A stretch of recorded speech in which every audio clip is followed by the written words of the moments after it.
Halo sahabat Kalpataru dimanapun Anda berada. Bersama lagi dengan saya, Permata Tunjung Sari, Legal Counsel dan Leadership Coach. Kita berjumpa lagi dalam program Indonesia Memimpin, di mana program ini diprakarsai oleh PT Ganesha Kalpataru Satya sebagai wujud sumbangsih kepada Pertiwi untuk selalu membagikan positive insight dan positive value kepada Anda semua. Pada kesempatan hari ini, program Indonesia Memimpin kembali mempersembahkan talk show dengan topik Leaders Action Speaks Louder Than Words. Ada yang spesial pada talk show kali ini. Kalau biasanya saya hanya ditemani dengan satu narasumber. Tetapi hari ini, khusus untuk sahabat Kalpataru semua, saya menghadirkan langsung 3 narasumber. Nggak tanggung-tanggungnya 3 narasumber yang sangat kompeten dalam ruang lingkup kepemimpinan. Saya langsung mau menyapa ketiga narasumber kita pada hari ini. Yang pertama dulu, saya ingin menyapa perempuan yang saya kagumi. Dan perempuan ini saya pandang sosok yang konsisten terhadap tugas tanggung jawabnya ketika beliau menjadi seorang pemimpin. Dan dalam kesehariannya juga saya lihat beliau sosok yang layak untuk saya jadikan panutan, walaupun beliau lebih muda daripada saya. Beliau juga sudah pernah hadir dalam talk show sebelumnya. Beliau adalah Ibu Imelda Junita. Beliau former Vice Dean, Faculty of Digital Business and Law, Maranatha Christian University. Apa kabar, Bu Imel?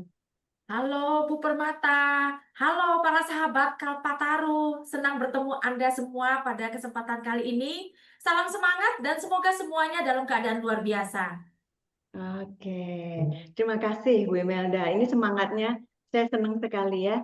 Nggak kenal pagi, siang, sore, malam, subuh sekalipun Bu Imelda ini selalu bersemangat. Oke, Harus. makasih Bu Imelda. Nah, narasumber yang berikutnya, saya langsung mau menyapa Bapak Lukman Sugiharto. Beliau adalah owner dari Renotop yang namanya di ibu kota negara kita itu sudah banyak sekali dikenal orang. Wajah dan nama beliau sebetulnya tidak asing karena beberapa tahun lalu ketika COVID melanda Indonesia dan juga melanda dunia, beliau juga pernah menjadi, bahkan bukan pernah ya, sering menjadi trainer dalam program yang diadakan oleh Ganesha Kalpataru Satya. Apa kabar Pak Lukman? Puji syukur baik Bu Permata dan Oke. terima kasih untuk kesempatan dan sambutan yang hangat dari Ibu Permata, Pak Sunjoyo dan sahabat Kapataru. Senang bisa hadir di acara kali ini dan semoga pertemuan kali ini membawa dampak positif untuk kita semua ya. Oke, terima kasih Pak Lukman. Baik. Nah, selanjutnya sosok yang berikutnya ini pasti sahabat Kalpataru sudah tidak asing lagi. Sangat tidak asing lagi gitu ya. Karena beliau, wajah beliau, suara, kehadiran dan seterusnya itu sudah eh, membahana dan juga mengisi gerak langkah denyut nadi dari Ganesha Kalpataru itu sendiri. Beliau adalah Bapak Sunjoyo, CEO PT Ganesha Kalpataru Satya. Apa kabar Pak Sunjoyo? Kabar luar biasa. Salam prima untuk sahabat Kalpataru. Terima kasih, salam hangat untuk kita semua. Mudah-mudahan hari ini kita bisa mendapatkan insight terbaik dan kita bisa menjadi seorang pemimpin yang lebih baik. Oke, terima kasih Pak Sunjoyo. Terima kasih Pak Lukman, juga terima kasih Bu Imelda.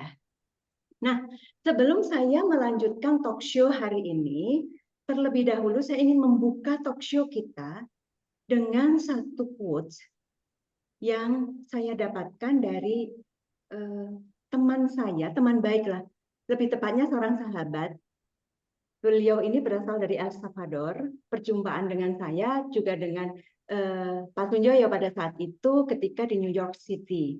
Nah, dia memberikan satu quotes dalam bahasa Spanyol. Dan kebetulan sekali saya juga mempelajari bahasa Spanyol sudah hampir 2 tahun lah, gitu ya. Nah, Quotes-nya berbunyi demikian. Ini quotes yang menurut saya sangat menarik. Kalimatnya begini, el poder no cambia a las personas, solo revela quienes verdaderamente son. Artinya apa?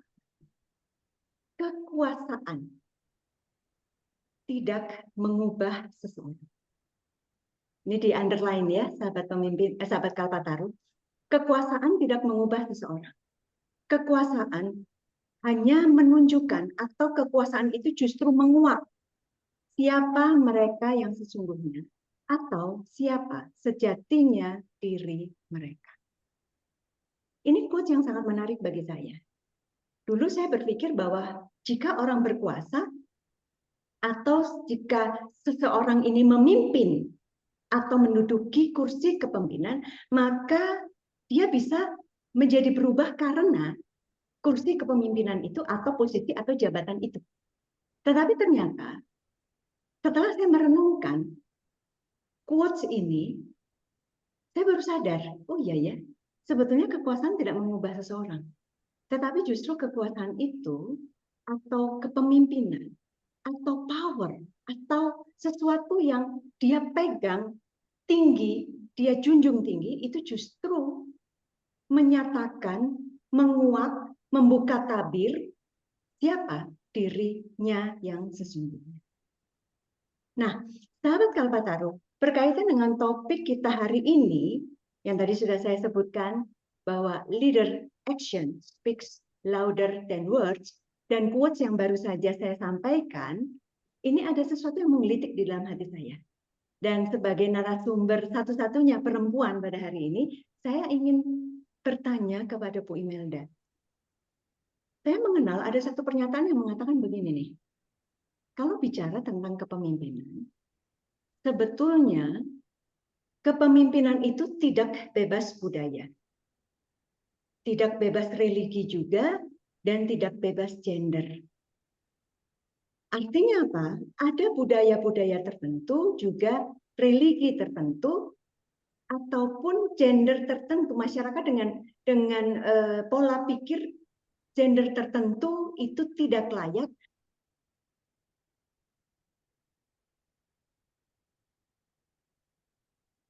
dianggap sebagai bagaimana ya Bu? Tentang satu statement yang pernah saya dengar tentang hal itu. Silakan Bu Imelda. Ya, baik Bu Permata. Nah, memang kalau saya lihat ada sebagian masyarakat yang masih memandang seperti itu. Jadi artinya kepemimpinan itu tidak bebas budaya, tidak bebas agama, atau tidak bebas gender. Artinya hanya untuk kalangan tertentu saja.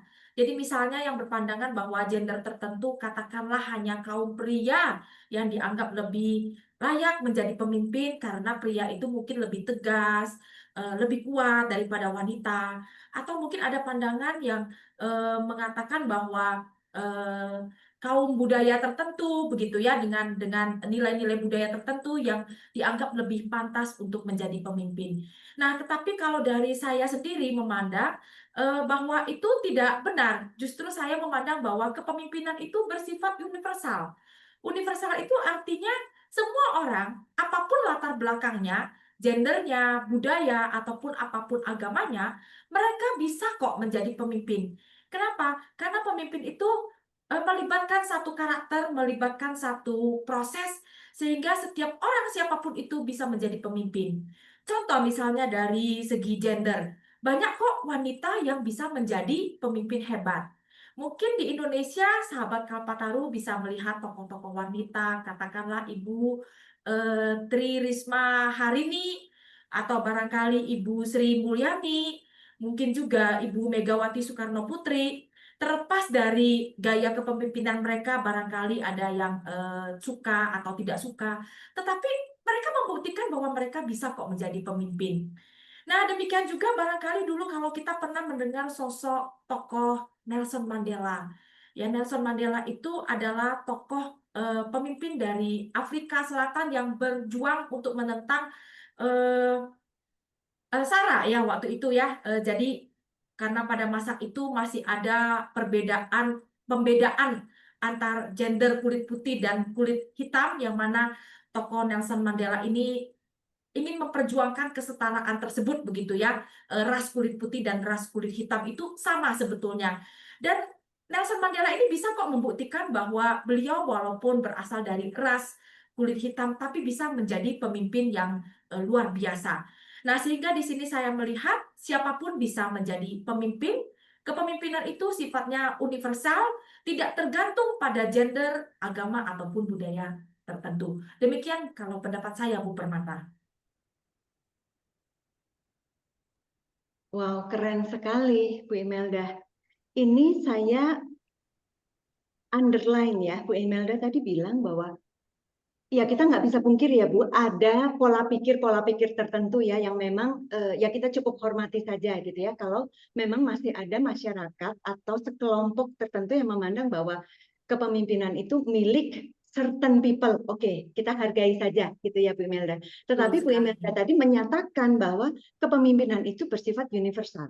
Dan yang paling penting tadi Bu Imelda juga mengatakan di dalam kepemimpinan itu ada proses yang panjang ya Bu ya yang dilalui oleh setiap orang.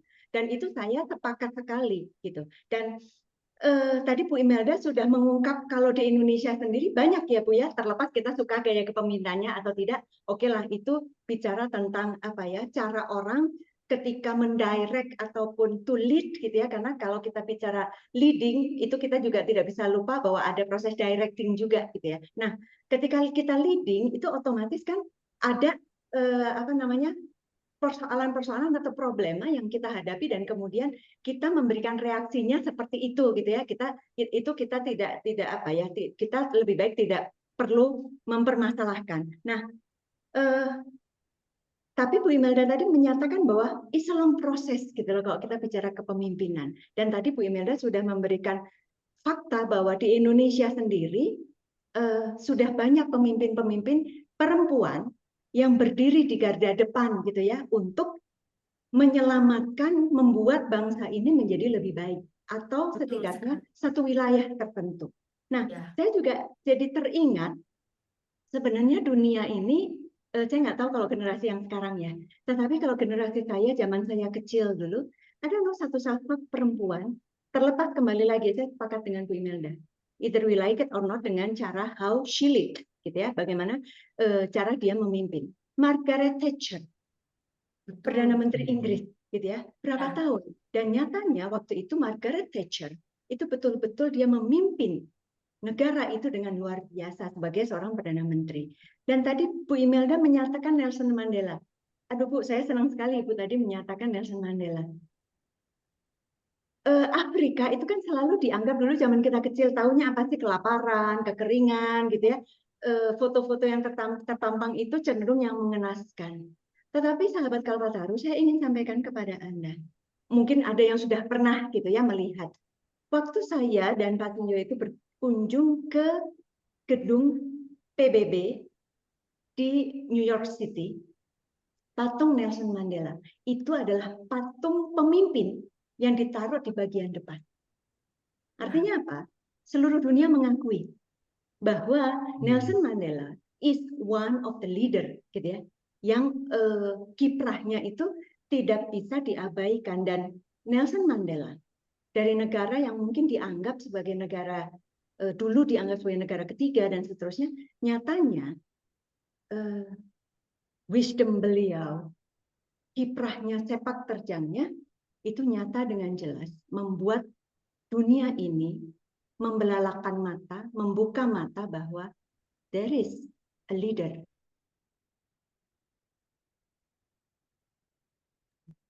Atau sebuah negara yang dulu dipandangnya sebelah mata oleh banyak orang.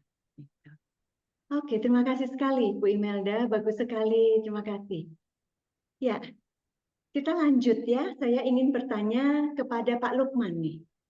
Nah, Pak Lukman, sosok pemimpin yang memiliki dampak besar dalam hidup Bapak, yang membuat kepemimpinan beliau itu berkesan bagi Bapak, siapa Pak?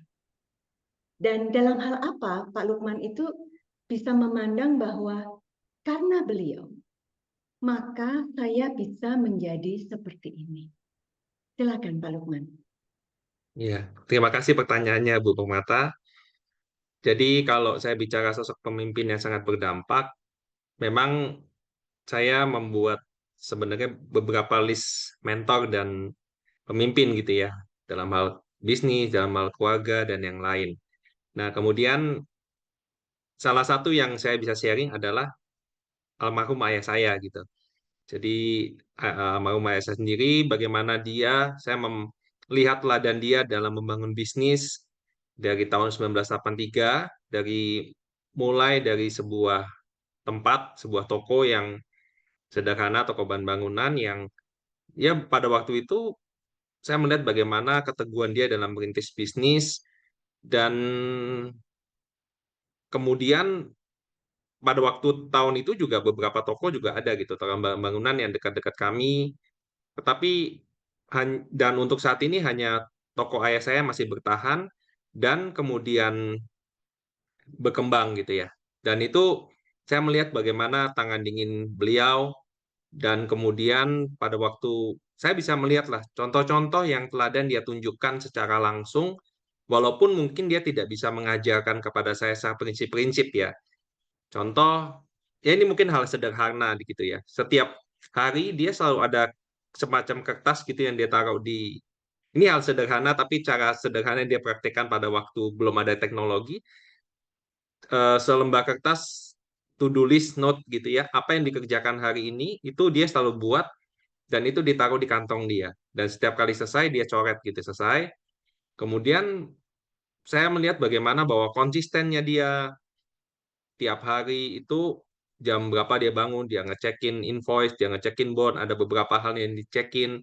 Jadi dan saya melihat bagaimana waktu kemarin sempat beberapa saat yang lalu saya lihat dokumen-dokumennya ayah saya lagi, saya lihat, oh ternyata ayah saya tuh pernah menghadapi kesulitan seperti yang saya alami saat ini gitu. Dan dia nggak pernah cerita ke saya, tetapi saya melihat bagaimana ketenangan beliau dalam menangani hal itu menginspirasi.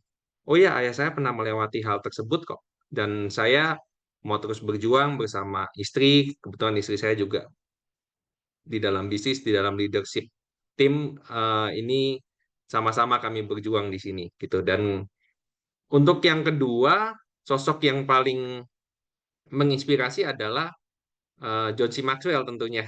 Saya belajar prinsip-prinsip kepemimpinan itu dari zaman Equip jilid 1 dan itu sangat banyak materi-materi dan prinsip-prinsip yang saya dibangun oleh John C. Maxwell baik dalam bisnis, dalam keluarga dan dalam leadership kepemimpinan dan itu yang saya terapkan dan ajarkan kepada tim. Kurang lebih seperti itu Bu Permata. Oke, baik Pak Lukman. Ini tadi waktu Pak Lukman sampaikan, Pak Lukman punya sosok yang pertama, memang banyak pasti ya Pak ya, kita nggak bisa pungkiri bahwa ketika kita semakin bertambah usia dan kemudian kita banyak sekali mengadakan pertemuan dan perjumpaan dengan orang-orang lain, mungkin sedikit banyaknya mereka pasti akan memberikan influence terhadap perjalanan kepemimpinan kita, gitu ya. Nah, tetapi tadi Pak Lukman menyampaikan ada dua sosok. Yang pertama adalah ayah kandung dari Pak Lukman sendiri, gitu. Nah, tadi Pak Lukman sempat menyampaikan bahwa ayah Pak Lukman ini termasuk sosok yang cukup tangan dingin, gitu ya, di dalam mengelola bisnis, gitu. Saya sangat kagum. Saya nggak tahu kenapa ya. Gini, saya tuh selalu kagum dengan orang yang berani tangan dingin. Tadi kalau waktu Bu Imelda menyampaikan dan saya tadi menyebutkan ada Margaret Thatcher gitu ya. Dia juga sosok yang dikatakan bahwa dia perempuan tangan dingin ketika menjadi Perdana Menteri Inggris gitu. Nah, tetapi kita tidak bisa pungkiri bahwa apa yang terjadi yang bisa kita lihat ternyata memang kemajuan bagi negara Inggris itu sendiri di bawah Perdana Menteri Margaret Thatcher. Dan tadi Pak Lukman juga sampaikan bahwa sosok ayah Pak Lukman sendiri yang cukup tangan dingin ketika mengelola bisnis, sampai Pak Lukman menemukan bahwa ada fase yang ternyata juga sangat berat yang pernah dihadapi beliau, tapi beliau decided gitu ya untuk keep silence dan menyelesaikan berbagai persoalan ataupun masalah, problem-problem yang ada dan berbagai kesulitan untuk kemudian bangkit kembali gitu ya Pak ya. Dan Pak, itu ternyata itu menjadi satu pendorong bagi Pak Lukman untuk melihat bahwa oh kalau aku pernah sekarang ini menghadapi seperti ini, aku harus melihat sosok yang aku jadikan sebagai panutan. Ternyata beliau juga pernah mengalaminya. Dan kalau beliau bisa, aku pasti bisa. Dan itu ternyata satu spirit ya Pak Lukman ya untuk we never want to give up akhirnya ya gitu. Nah, dan kemudian yang kedua, yang saya garis bawahi juga, ini saya paling seneng loh, orang punya to-do list, Pak Lukman. Jujur ya, saya paling suka orang punya to-do list. Saya juga seperti itu. Supaya apa? Tidak ada satu pekerjaan kita yang tercecer yang harus kita lakukan saat itu. To-do list note. Kalau sekarang kita sudah punya teknologi, tapi mohon maaf, kadang-kadang saya harus mau jujur, sudah punya teknologi yang begitu canggih gitu ya. Kadang-kadang benda teknologinya itu bisa mencapai harga di atas 20 juta. Kadang-kadang saya masih bingung gitu. Kok ia masih gitu ya bisa kelewat gitu. Terus apa gunanya alat teknologi canggih yang harganya cukup mahal dibanding secari kertas yang tadi Pak Lukman ceritakan. Ini satu konsep, kalau menurut saya ini satu konsep, satu disiplin gitu ya, yang memang harus dimiliki oleh seorang pemimpin. Dan ini menarik sekali. Dan ini bicara tentang how to make detail gitu ya, kita untuk mengecek pekerjaan kita apakah semuanya itu sudah kita lakukan. Itu kan sebagai satu evaluasi. Nah, ini satu pelajaran sekali juga buat saya.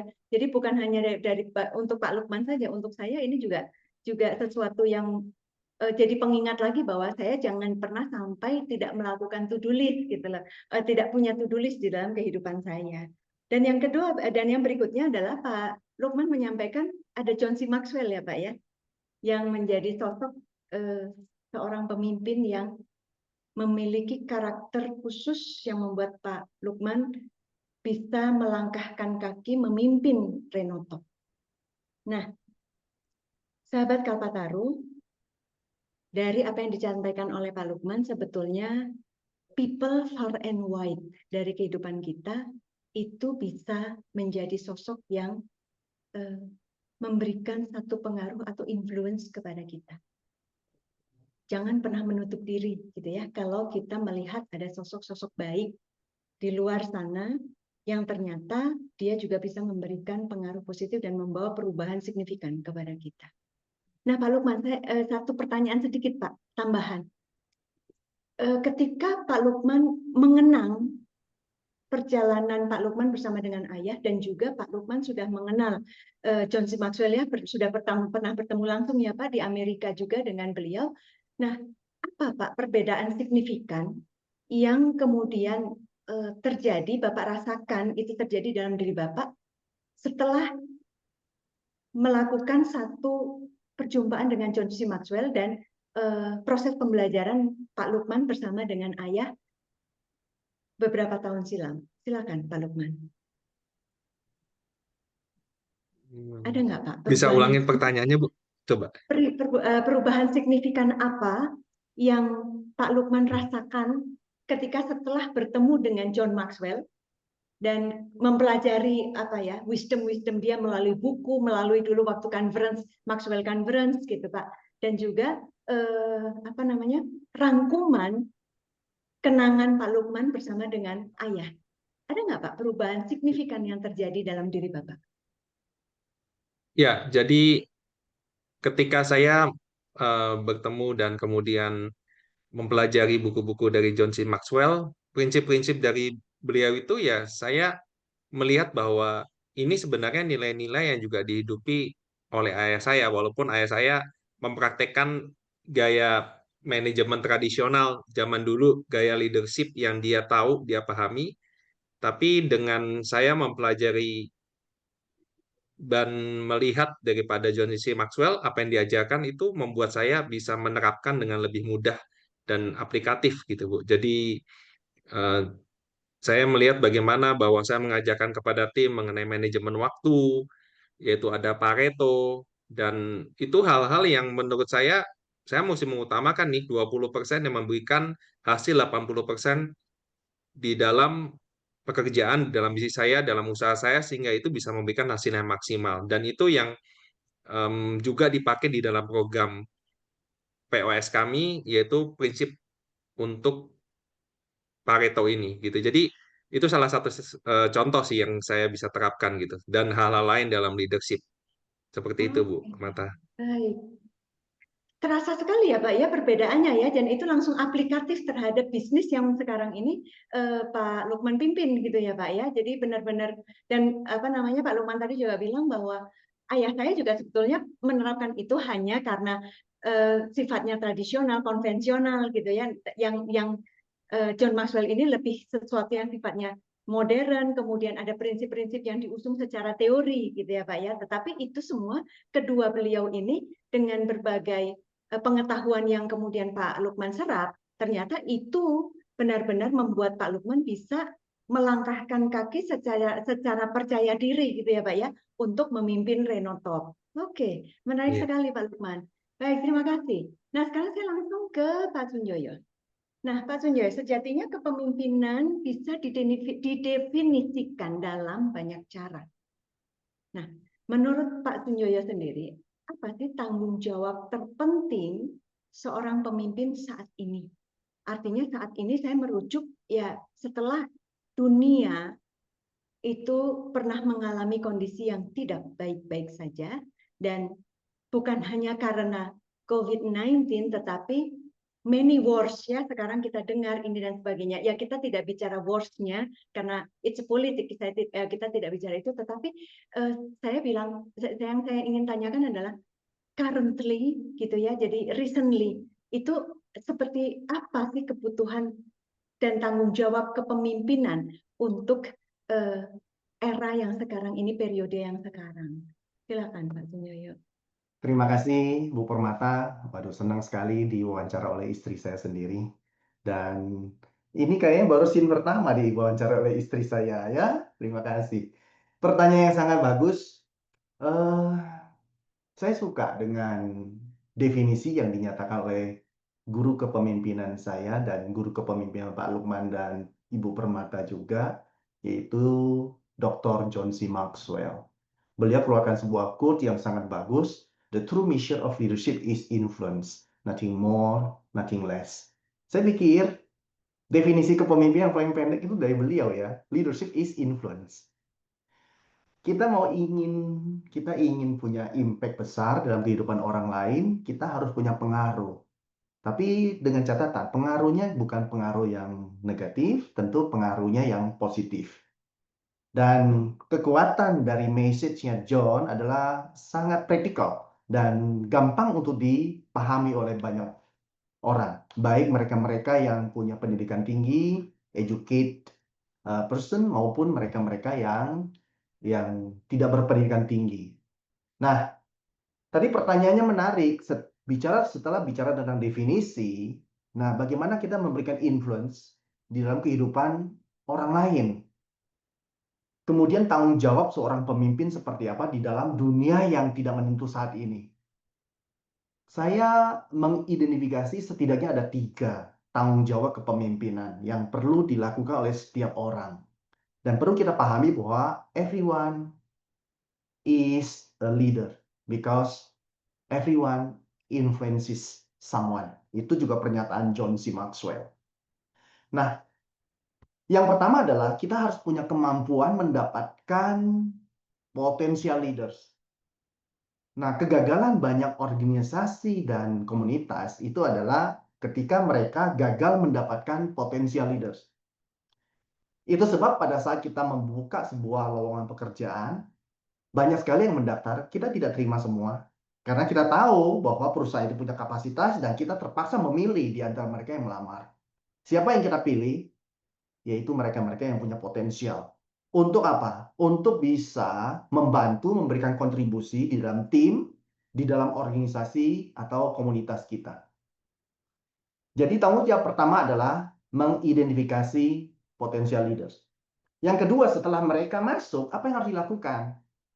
Ketika mereka sudah masuk, berada di komunitas dan perusahaan kita, maka yang harus kita lakukan tidak lain adalah mengembangkan mereka. Termasuk menciptakan iklim atau budaya di dalam perusahaan, atau organisasi atau komunitas, memastikan mereka bisa bertumbuh dan berkembang dengan baik. Itu artinya banyak program yang harus mereka dipersiapkan. Kemudian ketika mereka 1 tahun, 8 tahun, 20 tahun, kita harus mempersiapkan mereka dan ini harus punya program yang terstruktur. Dan perusahaan banyak gagal di sini karena mereka berpikir ketika orang masuk secara otodidak mereka akan belajar dan lupa mempersiapkan berbagai sumber daya untuk mengembangkan mereka. Yang kedua ini adalah developing your leaders. Kemudian yang ketiga adalah kita mempersiapkan pemimpin yang akan datang. Jadi ketika orang-orang bekerja dengan sangat baik dan sebagainya, belum tentu mereka bisa diberikan tanggung jawab kepemimpinan dalam konteks jabatan. Contoh, di banyak perusahaan itu semuanya adalah pemimpin karena mereka setidaknya memimpin diri sendiri dan mereka bisa mempengaruhi orang lain. Tetapi tidak semua di antara mereka akan diangkat menjadi pejabat. Nah, ketika orang diangkat menjadi pejabat itu tidak serta-merta karena dia tua atau karena dia punya pengalaman. Kita harus pastikan mereka itu kompeten. Di sini kita perlu membangun knowledge mereka, skill mereka, attitude mereka, dan karakter mereka. Dan ini bicara tentang pengembangan people untuk menjadi pemimpin yang bisa berkontribusi besar bagi tim, bagi komunitas, dan bagi organisasi. Yang ketiga ini adalah bicara tentang creating leaders. Nah, 3 tanggung jawab ini menurut saya sangat penting di dalam menghadapi berbagai situasi kondisi. Tanpa pemimpin yang hebat, sulit sekali kita bisa berhadapan dengan perubahan yang begitu signifikan hari ini, dan kita kadang-kadang terkagum-kagum dengan perubahan-perubahan yang begitu dahsyat. Demikian Bu Permata dan sahabat Kalpataru. Oke, baik sekali. Baik, terima kasih Pak Sunyoyo. Ini saya memberikan satu underline. Yang pertama, tanggung jawab pemimpin saat ini, currently, recently, ya, adalah kita harus punya kemampuan untuk mengidentifikasi potential leader. Yang kedua, mengembangkan orang-orang yang potensial tadi, leader-leader yang potensial itu, untuk apa? Nah, ini yang menarik bagi saya. Menciptakan iklim atau budaya. Sahabat Kalpataru, mohon maaf, dalam perjalanan karir saya, banyak sekali perusahaan, organisasi, atau apapun wujud orang berada di dalam satu komunitas, itu seringkali mengalami kegagalan karena apa? Iklim yang positif itu gagal diciptakan oleh seorang pemimpin. Dan yang ketiga ini yang menarik. Mempersiapkan pemimpin yang akan datang. Oke. John Maxwell pernah mengatakan begini, waktu 2017 ya.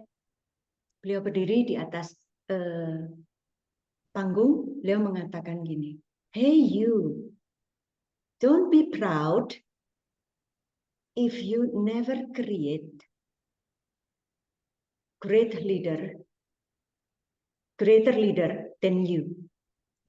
Jangan pernah Anda bangga kalau Anda belum pernah dalam hidup Anda menciptakan atau membuat pemimpin itu yang lebih hebat daripada Anda. Gitu.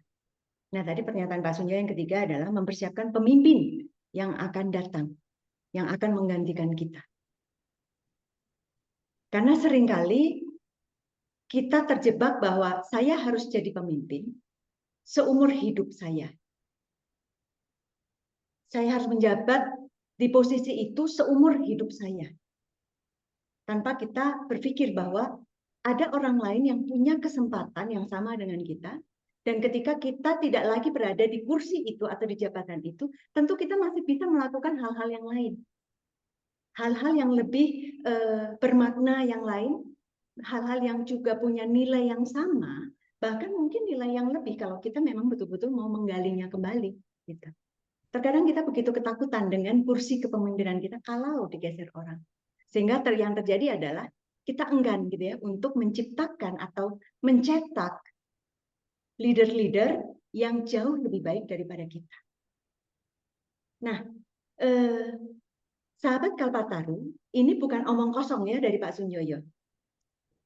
Saya nggak mau cross check dari angkanya, tapi saya mau cross checknya gini. Bu Imelda betul ya, Bu Imelda ini usianya lebih muda jauh daripada Pak Sunjoyo ya. Ya, saya dulu kuliah bareng Pak Sunjoyo sebagai juniornya Pak Sunjoyo. Nah, Tetapi nggak junior kan jauh-jauh betul amat, ya. cuma 3 tahun kok ya Pak Sunjoyo. Oke, nah sahabat Kalpataru, Pak Sunjoyo dulu ini adalah Kaprodi jurusan manajemen Fakultas Ekonomi Universitas Kristen Maranatha.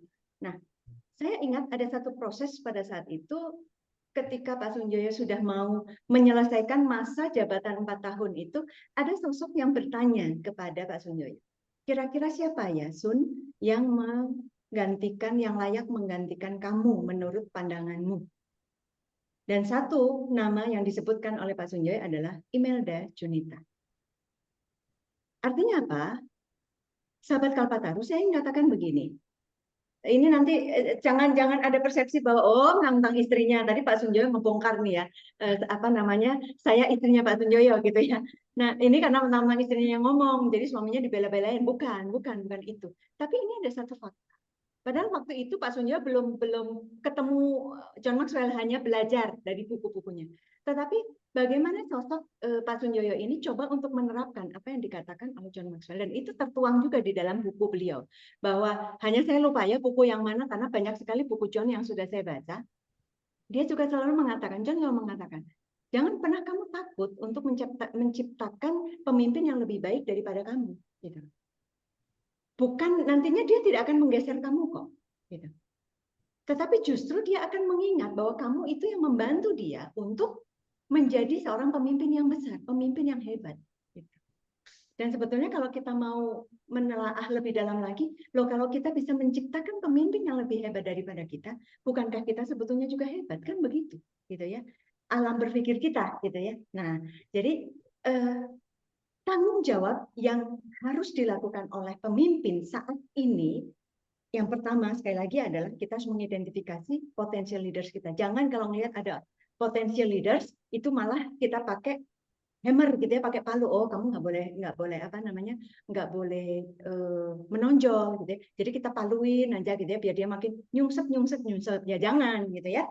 Yang kemudian yang kedua, kita harus mengembangkan dengan cara menciptakan iklim secara positif untuk lingkungan di mana kita berada, apakah itu di rumah, di perusahaan. Kalau seperti Bu Imelda ini background-nya adalah di pendidikan gitu ya, ya ciptakan lingkungan yang positif, iklim yang positif, dan kemudian jangan lupa kita mempersiapkan para pemimpin yang jauh lebih hebat daripada kita untuk kelak di masa yang akan datang. Oke, terima kasih Pak Sunjoyo. Saya lanjut lagi ya. Ini makin menarik nih perbincangannya, rada berat-berat dikit gitu ya. Pak Lukman, tadi sudah saya sebut ya pada saat saya bertanya kepada Pak Sunjoyo, apa namanya, bahwa Indonesia, mungkin dunia gitu ya, bisnis itu sedang tidak baik-baik saja gitu ya, up and down gitu. Kalau kita bilang tidak baik sama sekali, ya negative thinking saya juga tidak mau. Tetapi artinya ada up and down ya berapa tahun terakhir ini. Nah, Bapak sebagai seorang pemilik usaha, tadi juga Bapak ketika saya sempat bertanya, Bapak juga sempat mengungkapkan bahwa saya sedang menghadapi kesulitan gitu. Nah, ada satu statement yang menyatakan begini nih, kalau pengusaha itu biasanya kan one man band gitu ya. Apa aja dikerjain sendiri gitu. Salah apa enggak fenomena ini? Enggak sebetulnya, karena memang faktanya seperti itu. Kalpataru juga pernah mengalami hal seperti itu, one man band gitu ya. Nah, Pak Lukman, yang ingin saya tanyakan, ketika Bapak harus memimpin melewati masa sulit, ya mungkin sekarang gitu ya, atau mungkin berapa tahun yang lalu, strategi komunikasi apa Pak yang Bapak gunakan untuk tetap menjaga moral dan menjaga fokus di dalam perusahaan yang Bapak pimpin? Silakan Pak Lukman. Ya, Bu Permata dan sahabat Kalpataru, memang benar ya sebagai pemilik usaha gitu ya. Jadi saya merenungkan memang kita kan tentu semua sudah melewati masa COVID dan itu masa yang sulit gitu ya. Tetapi kembali kalau saya lihat lagi, ada lagi nih masa yang berikutnya, kondisi-kondisi yang saat ini pun itu tidak lebih mudah. Ada hal-hal yang kreativitas yang perlu kita kembangkan, ada hal-hal baru yang kita perlu coba untuk kita bisa terus menghadapi situasi yang ada gitu ya. Jadi ya mungkin saya cerita yang paling mudah untuk pada waktu masa COVID itu. Ya, intinya kan saya ada beberapa cabang Renotop ini dan kami di tengah ketidakpastian bahwa ini harus tutup atau buka gitu. Kalau kalau buka, ketentuan hukumnya bagaimana, apakah boleh buka atau tidak. Jadi itu setiap hari kami harus berpikir gitu supaya ini bagaimana menghadapi ketentuan pemerintah. Ya pada akhirnya memang bisa dibuka dan segala macam, tapi kadang-kadang pintunya harus tutup setengah dan yang lain gitu. Nah, kemudian bukan hanya itu, karyawan pada waktu itu bergantian karena COVID, sehingga kami harus melakukan desinfektan dan yang lain gitu. Nah, cuman puji syukurnya kami pada waktu itu tidak sampai mem-PHK karyawan gitu ya, karena kami terus sama-sama bergerak melakukan sesuatu. Nah, strategi komunikasi kalau yang tadi Bu Permata tanyakan, sahabat Kapataru, saya kan terbuka gitu sama karyawan gitu. Apa yang terjadi, kondisi ini, saya nggak nutupi kondisi perusahaan. Kalau kita seperti ini terus, ya pasti kita akan melakukan pada akhirnya PHK gitu. Kalau memang omsetnya terus turun, kemudian tidak mampu menutupi biaya dan yang lain. Tapi saya tekankan bahwa sebagai nahkoda gitu ya, nahkoda perusahaan gitu dalam tanda kutip, saya dan istri kami akan menghadapi bersama kalian gitu. Jadi berjuang bersama-sama. Nah, pilihannya kembali pada tim yang ada di toko, di kantor, apakah kita mau berjuang bersama-sama. Saya ajak mereka untuk fokus pada apa yang masih bisa kita kerjakan gitu ya, bukan pada hal-hal yang di luar kendali gitu. Di luar kendali kan sakit, kemudian yang lain gitu. Jadi saya terbuka sama mereka dan saya terus konsisten untuk berjuang berjalan bersama mereka gitu. Nah, yang hal kedua yang saya terapkan, saya hadir secara emosional dan saya dan istri itu sama-sama kami WA karyawan, kami mengirim mereka makanan dan vitamin-vitamin untuk tim-tim yang lagi sakit dan dirawat, dan itu salah satu yang kami berikan bentuk perhatian ya gitu, walaupun melalui ojek online gitu kami kirimkan makanan dan yang lain kepada keluarga mereka, dan di situ kami berusaha untuk tetap memberikan dampak positif dan membangun eh, motivasi tim, ayo kita berjuang bersama gitu. Dan saya melihat bahwa komunikasi yang jujur, kemudian terus terang dan empati ini kunci untuk menjaga moral dan arah tim itu yang tadi Ibu sebutkan. Dan untuk saat ini juga memang kondisi Indonesia ya banyak mengatakan tidak baik-baik saja, yang Ibu bilang tadi up and down. Dan kami terus berusaha untuk apalagi yang kita bisa coba, apalagi yang bisa kita lakukan gitu. Dan di tengah segala situasi dan tantangan, ada beberapa prestasi yang Renotop itu bisa raih dari supplier gitu ya. Maksudnya dari beberapa brand yang bekerja sama dengan kami ada di salah satu brand cat, kami growth-nya tertinggi tahun lalu, dan ada beberapa hal yang kami nggak menyangka gitu, kami bisa melakukan hal itu. Ya di tengah-tengah segala kompetitor dan yang ada gitu. Kenapa? Karena saya melihat bahwa ini bukan peran serta saya dan istri, tapi ini semua tim bergerak bersama-sama, semua orang bergerak bersama-sama, dan sehingga kita bisa mencapai pencapaian yang baru yang lebih baik lagi. Itu sih Bu Permata dan sahabat Kapataru. Terima kasih. Oke, ini menarik sekali. Pak, saya ingin ini ya, meng-underline ya. Tadi Pak Lukman kan mengeluarkan satu kata kunci pertama kali adalah open communication, gitu ya. Nah, sahabat Kalpataru, kalau kita sadari, kalau kita bicara tentang open communication, itu sebetulnya mengarahkan kepada kita bukan hanya kita bicara terbuka saja, kita berkomunikasi secara terbuka, tidak.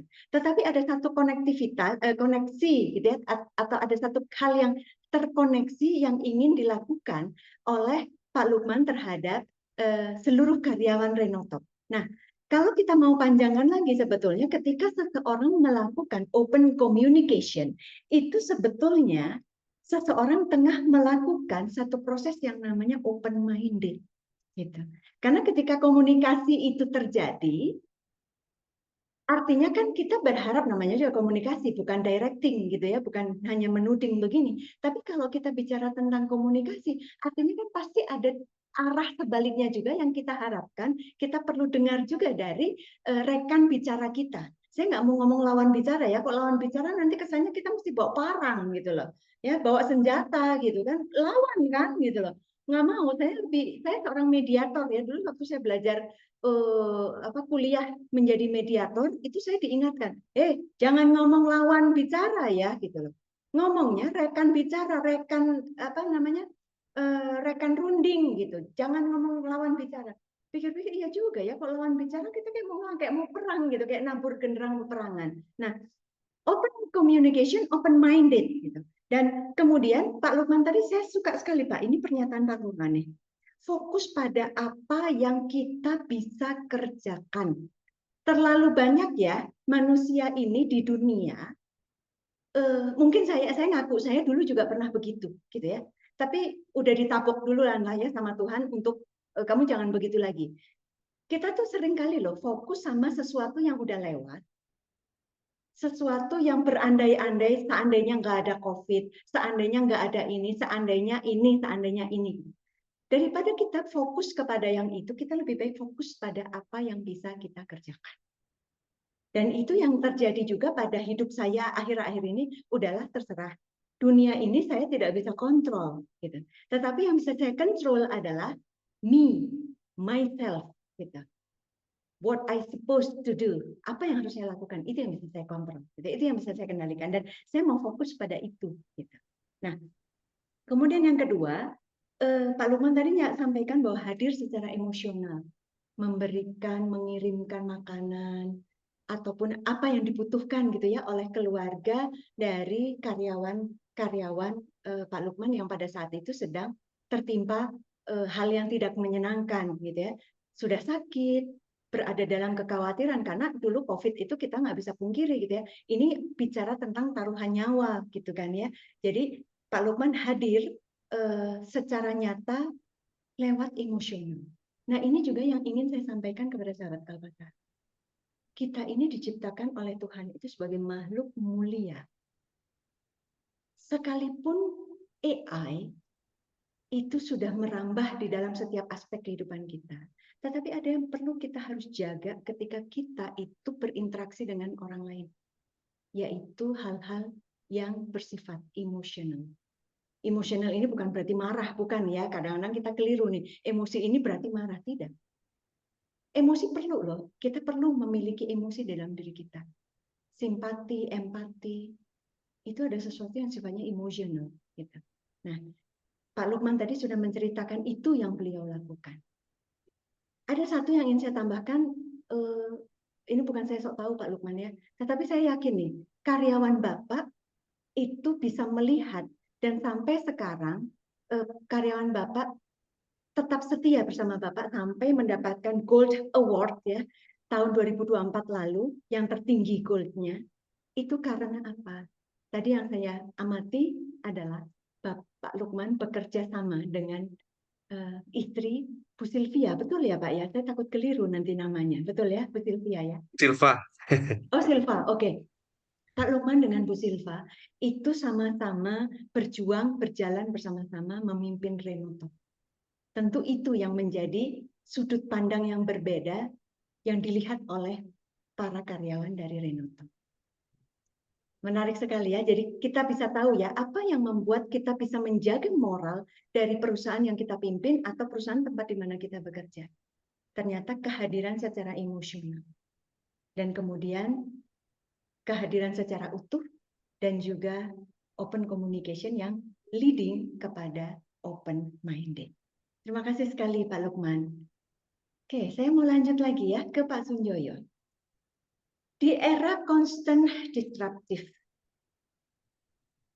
Bagaimana Pak Sunjoyo sebagai seorang pemimpin menyeimbangkan tuntutan yang mendesak hari ini dengan kebutuhan visi perusahaan jangka panjang? Singkat saja nih Terima pertanyaannya. kasih. Makasih Pak Sunjoyo. Silakan. Terima kasih pertanyaan yang baik sekali. Tengah-tengah kita menghadapi kebutuhan-kebutuhan yang sifatnya mendesak, tetapi kita juga jangan lupa tentang tujuan jangka panjang. Pagi ini saya baru baca satu artikel kecil yang ditulis oleh Pepper Wilson.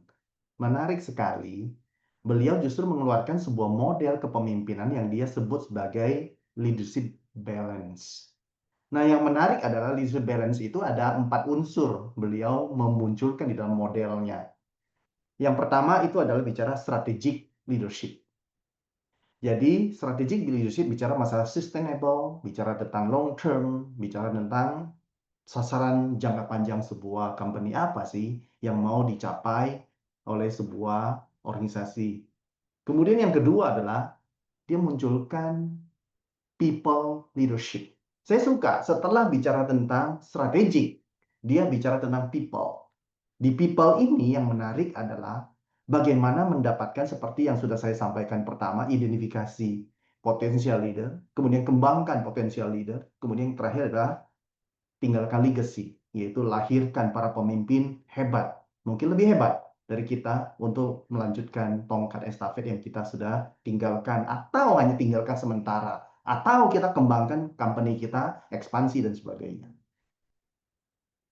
Inti dari people leadership ini adalah grow your people, intinya itu, dengan berbagai konteks. Yang ketiga, beliau mengeluarkan sebuah istilah yang disebut dengan operational leadership. Nah, ini menarik. Yang operational leadership ini mungkin lebih banyak berhubungan dengan tugas, tanggung jawab, peran yang harus dilakukan oleh setiap orang. Pastikan semuanya dinyatakan dengan jelas, dan pastikan targetnya juga jelas, baik jangka pendek, menengah, dan panjang, sehingga semua orang tidak bertanya-tanya apa yang harus dia lakukan. Dan pastikan SOP, berbagai policy juga mendukung, termasuk kultur di sini yang harus dibangun. Meskipun kultur juga ada hubungan dengan strategik nanti. Dan yang terakhir, bicara tentang adaptive leadership. Nah, adaptive leadership ini adalah kondisi-kondisi saat ini yang sedang kita hadapi dengan berbagai tempaan, kesulitan, perubahan-perubahan yang tidak bisa kendalikan, seperti yang dinyatakan oleh Pak Lukman tadi. Yang kita fokuskan adalah kita melihat segala sesuatu dengan big picture. Dan kita harus punya kemampuan untuk handle change, perubahan yang terjadi. Itu sebab sekarang agility leader dibutuhkan oleh hampir semua perusahaan. Kalau tidak agile, dia sulit sekali untuk bertumbuh dan berkembang. Kemudian dengan karya Pepper Wilson, saya berikan satu komentar kecil sebenarnya di dalam, kemudian saya posting ulang tulisannya di LinkedIn saya. Nanti boleh masuk LinkedIn Sunjoyo Su. Saya keluarkan satu pernyataan begini. Balancing your leadership roles is like riding a bicycle. Menyeimbangkan peran kepemimpinan Anda itu bagaikan sedang bersepeda. Kemudian saya katakan, you must have a long-term goal and you change the mode when you are going uphill, downhill, okay, turning right or left, or on a damaged route. Saya keluarkan statement itu. Jadi maksud saya adalah ketika bicara masalah strategik itu bicara masalah long term goal. Kemudian ketika bicara tentang people, nah harus punya kemampuan untuk mengendarai supaya sepeda itu Anda tetap berada di atas sepeda, bukan Anda yang memikul sepeda. Dan yang berikutnya, Anda akan menghadapi yang disebut dengan belok kiri, belok kanan. Kadang-kadang Anda harus mendaki, harus menurun. Kemudian Anda juga harus melewati jalan-jalan yang rusak dan sulit. Nah, disitulah butuh agility yang luar biasa. Dan setiap bagian itu membutuhkan keterampilan yang berbeda. Oleh sebab itu, di dalam operational leadership itu dibutuhkan keterampilan-keterampilan khusus untuk bisa mengatasi setiap persoalan secara spesifik. Kira-kira demikian, Bu Permata, mudah-mudahan menjadi inspirasi. Oke, baik sekali. Terima kasih Pak Sunjoyo. Jadi Pak Sunjoyo menyampaikan ada 4 ya yang bisa kita pakai sebagai sebuah acuan kalau kita menghadapi constant disruptive yang memang ya kita harus sadari gitu bahwa tidak ada dunia yang selalu baik-baik saja. Yang pertama adalah strategic leadership, people leadership, operational leadership, dan kemudian adapting leadership. Ada satu pernyataan, saya lupa ini yang menyatakan siapa. Ini perjalanan saya waktu berapa puluh tahun yang lalu ya, ketika saya masih sebagai mahasiswa Fakultas Hukum. Ada satu pernyataan yang menyatakan begini, hanya dua hal yang pasti di dunia ini. Yang pertama adalah kematian, dan yang kedua adalah ketidakpastian. Jadi, mulai sekarang, Anda harus belajar untuk menerima dunia ini akan penuh dengan ketidakpastian. Nah, tadi Pak Sunyo sudah sempat menyampaikan bahwa dunia ini sekarang butuh agility leaders, gitu ya. Supaya apa? Kita bisa mengikuti arus, mengikuti alur, walaupun bukan berarti kita ngikutin seperti mainstream gitu, bukan. Tetapi artinya kita coba fleksibel, kita coba untuk mampu menghadapi gejolak kehidupan, gitu ya, gejolak kehidupan yang ada, gejolak kehidupan yang terjadi akhir-akhir ini, bahkan mungkin kita nggak pernah tahu besok, minggu depan, bulan depan, tahun depan akan terjadi apa. That's why agility leadership itu mulai dibutuhkan di dunia ini, gitu ya. Oke, baik, saya mau lanjut lagi kepada Ibu Imelda. Bu Imelda ini kan memulai karir kepemimpinan, perjalanan kepemimpinan Ibu di institusi pendidikan tinggi. Kalau kita mau sadari, institusi pendidikan tinggi ini kan keberagamannya itu luar biasa. Kita harus mengakui lebih kolegial gitu ya Bu ya sifatnya, bukan struktural gitu. Walaupun ya tetap ada struktural gitu, tapi kan at the end ketika Anda tidak menjabat lagi, Bapak Ibu tidak menjabat, so ya kita akan menjadi rekan kerja lagi sesama dosen gitu kan ya. Nah, bagaimana perjuangan Ibu sebagai seorang pemimpin dalam menumbuhkan budaya kepemimpinan di semua level organisasi, bukan hanya level atas saja ya Bu ya, gitu. Karena kan layernya banyak sekali nih kalau kita bicara tentang pendidikan gitu Bu, pendidikan tinggi apalagi. Silakan Ya. Bu Imelda. Baik, Bu Permata. Nah, ini kalau dilihat dari pengalaman saya kemarin yang memang saya pernah terlibat di pejabat struktural begitu ya di universitas. Jadi memang kalau di universitas itu ada struktur organisasi formal ya. Jadi misalnya kepemimpinan dilihat dari level universitas, kemudian nanti ada level fakultas, sampai nanti ke level program studi. Nah, ini saya lihat memang masih ada tantangan itu seperti ini. Jadi ada rekan-rekan itu belum sepenuhnya memahami atau menyadari bahwa kepemimpinan itu bisa dimulai dari seluruh level organisasi. Jadi artinya masih ada pandangan yang cenderung merasa bahwa kepemimpinan itu ya terstruktur juga sesuai dengan struktur organisasi tersebut. Jadi artinya dimulai dari level universitas, fakultas, kemudian prodi. Nah, kadang-kadang tantangan yang muncul adalah teman-teman itu berpandangan misalnya, oh ini belum ada instruksi atau kebijakan apapun dari universitas. Ya udah, kita yang di level fakultas atau prodi kita nggak bisa apa-apa. Atau barangkali misalnya ada satu kebijakan atau program yang diluncurkan dari universitas yang barangkali kita di level fakultas dan prodi itu nggak sependapat begitu ya, tidak terlalu setuju dengan kebijakan tersebut. Nah, kecenderungan itu adalah praktik bahwa kita itu diam atau komplain gitu ya. Ah, gimana sih kok universitas meluncurkan kebijakan atau program seperti ini? Apakah mereka nggak mempertimbangkan nih ada hal-hal begini? Nah, di sini saya ingat pada seperti yang dikemukakan oleh John C. Maxwell ya tentang konsep 360 degrees leader, bahwa sebetulnya kepemimpinan itu tidak hanya berasal dari posisi atas saja, tetapi kepemimpinan itu dimulai bisa dari posisi bawah, posisi menengah, hingga posisi atas. Dimanapun posisi kita pasti punya satu tantangan kepemimpinan. Tidak berarti bahwa kalau kita di posisi kepemimpinan secara struktur itu di bawah atau di tengah, lalu kita nggak bisa apa-apa. Nah, di sini tantangan di sini adalah saya berusaha untuk mencoba mengajak komunikasi ya, seperti kalau tadi dikatakan sebelumnya oleh Bu Permata bahwa juga Pak Lukman tadi bahwa kita harus selalu open communication. Nah, ketika ada hal-hal yang kita rasa kok dari atas belum mulai sih, kok dari atas bikin kebijakan seperti ini sih, padahal ada faktor-faktor tertentu yang mereka harus pertimbangkan. Nah, di sini saya berupaya dengan mengajak komunikasi. Yuk kita komunikasikan ini dengan pihak-pihak lain, dengan direktorat-direktorat terkait, atau bahkan dengan pimpinan kita di universitas.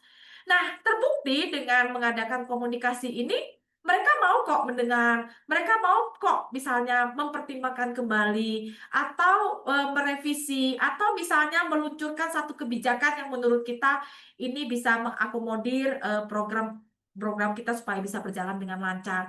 Itu semua terbukti bisa seperti itu. Nah, jadi sekali lagi saya melihat bahwa di universitas walaupun ada struktur organisasi formal, tetap saja dalam kepemimpinan kita bisa mempraktekkan kepemimpinan ke seluruh arah.